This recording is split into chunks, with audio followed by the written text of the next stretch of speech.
os dois lados dele, vou fazer e não vou fazer, é perfeito, se encaixa perfeitamente bem para a nossa vida, né? Então, assim, eu tenho aprendido muito também. Às vezes a gente se engana muito com. Eu lembro que uma vez eu falei até com a minha terapeuta. Eu acho uma coisa linda quando a gente pode trabalhar. Hoje, né, a psicologia permite você trabalhar também a sua fé, né? Porque nós Sim, somos sim. um A ser espiritualidade completo, está sendo muito bem né? A estudada. espiritualidade, ela faz muito sentido. Tem pessoas que, se a gente olhar aí, 80% da vida dela é pautada na sua fé, na sua crença, né? Naquilo que ela acredita. Inclusive decisões de trabalho, enfim, entre tantas outras coisas. E é muito gostoso hoje, né? Você conseguir trabalhar isso na terapia, independente, né, daquilo que você crê. Porém, a minha fé era a mesma que a sua, né? Creio em Jesus, né? Creio em Deus.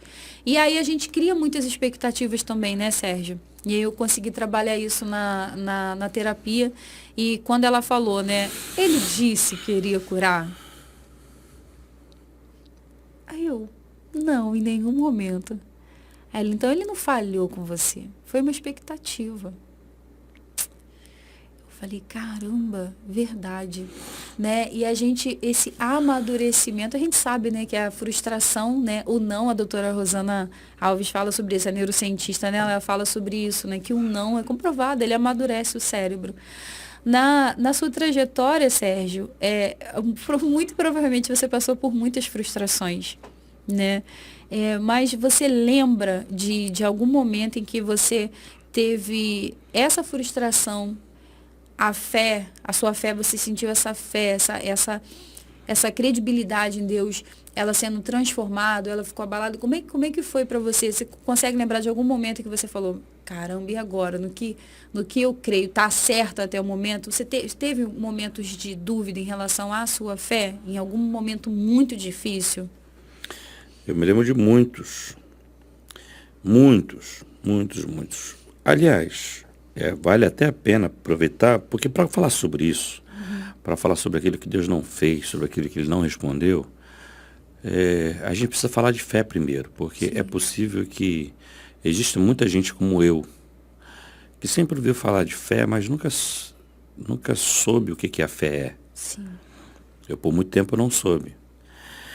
A, a fé, ela é completamente desnecessária depois que o milagre acontece. Uhum. Porque você crendo ou não faz diferença para o milagre. Né? É mais ou menos assim, Jesus ressuscita um morto. E a pessoa fala assim, eu não creio que ele estava morto. Mas para quem o cara que está lá agora vivendo, você crendo ou não, isso não faz diferença. Sim. Né? Quando o milagre acontece, a fé ela é completamente desnecessária. Não tem necessidade. Quando é que a fé é necessária? A fé ela só é necessária quando o milagre não acontece.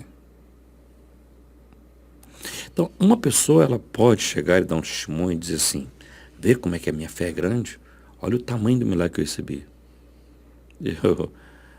Se eu fosse uma criança espiritual, eu acreditaria nisso. Sim. Mas a nossa fé ela é grande é quando você continua crendo quando o milagre não acontece. Porque é ali que aparecem as pessoas de fé. Quem são as pessoas de fé? Ou os heróis de fé na Bíblia? São pessoas que receberam as promessas? Ou aqueles que não receberam?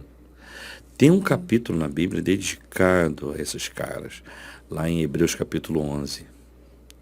Tem um subtítulo lá em alguns livros assim, os heróis da fé. Os caras foram cerrados pelo meio, eles não foram livrados da morte. Sim.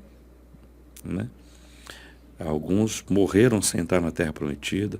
Ele vai falar assim, eles creram e da fraqueza tiraram forças. Jesus falou que a Bíblia diz que João Batista não realizou nenhum milagre. Uhum. E Jesus a respeito disso disse que não havia nenhum profeta maior que ele. Por quê? Porque João Batista viveu a contemporaneidade de um ministério cheio de milagres. Uma comparação muito pobre, porque eu não sou um cara muito criativo, é mais ou menos assim, a sua igreja não acontece milagre nenhum. Uhum. E a igreja do seu lado, o cara entra paralítico e sai pulando. Sim. Entendeu? E João Batista não descreu do seu ministério sabia o que ele estava fazendo, e ele morreu sem ter realizado nenhum milagre. E Jesus falou assim, não houve ninguém maior do que ele. Então, uma vez que a gente entende que a fé só é grande, ela só é... Por que a fé é necessária?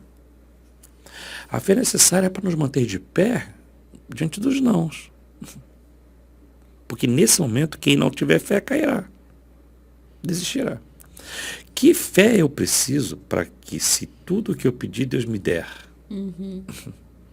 Eu serei uma pessoa sem fé. Está lá, é um caixa 24 horas. Eu chego lá, aperto o botãozinho, o dinheiro sai, quando o dinheiro sai eu dou as costas e vou embora. Sendo que Deus é uma pessoa. Ele é real, ele é uma pessoa ocupada, ele tem projetos e planos. Os projetos e planos de Deus não são pequenos. Enquanto eu oro, parece que ele está ali só para mim. Mas a gente sabe que isso não é verdade. Deus está lá por todas as pessoas do mundo. Mas como ele não tem problema de espaço, ele não tem problema de memória operacional, ele não tem limitação de memória, então ele consegue dar atenção a todos como se fossem exclusivos. Mas a gente achar que nós somos exclusivos é uma tolice.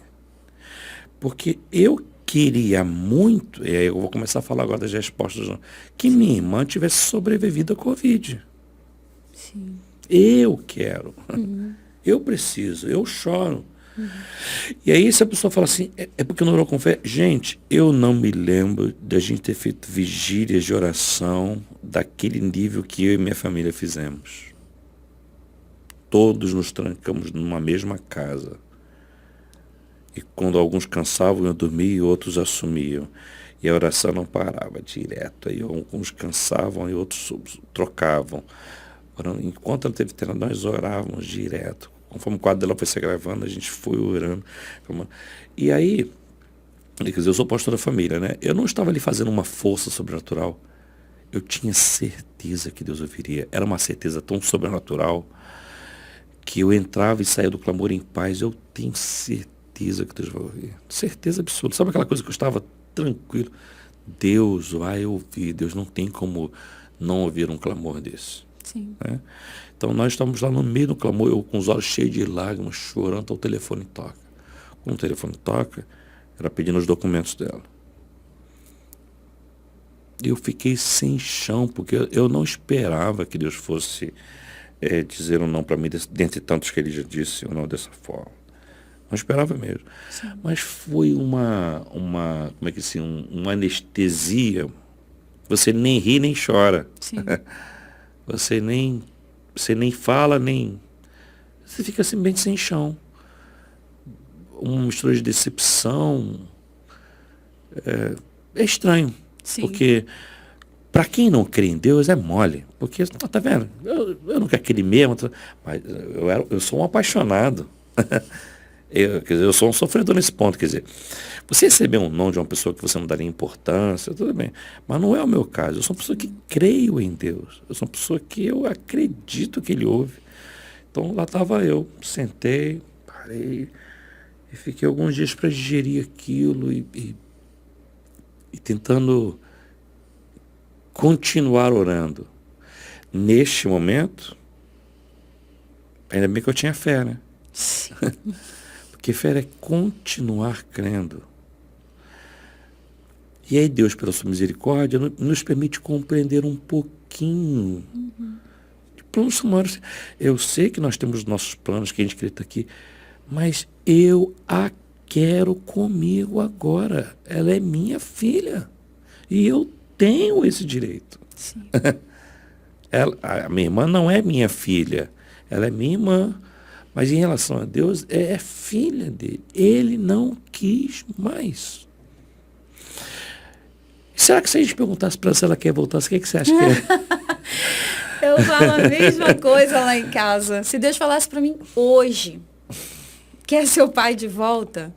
Né? Eu falo, não. Você não faria essa maldade com Não, ele? não faria, jamais. Na verdade, eu falo, se eu preparo meu lugar aí que eu também daqui a pouco tô indo.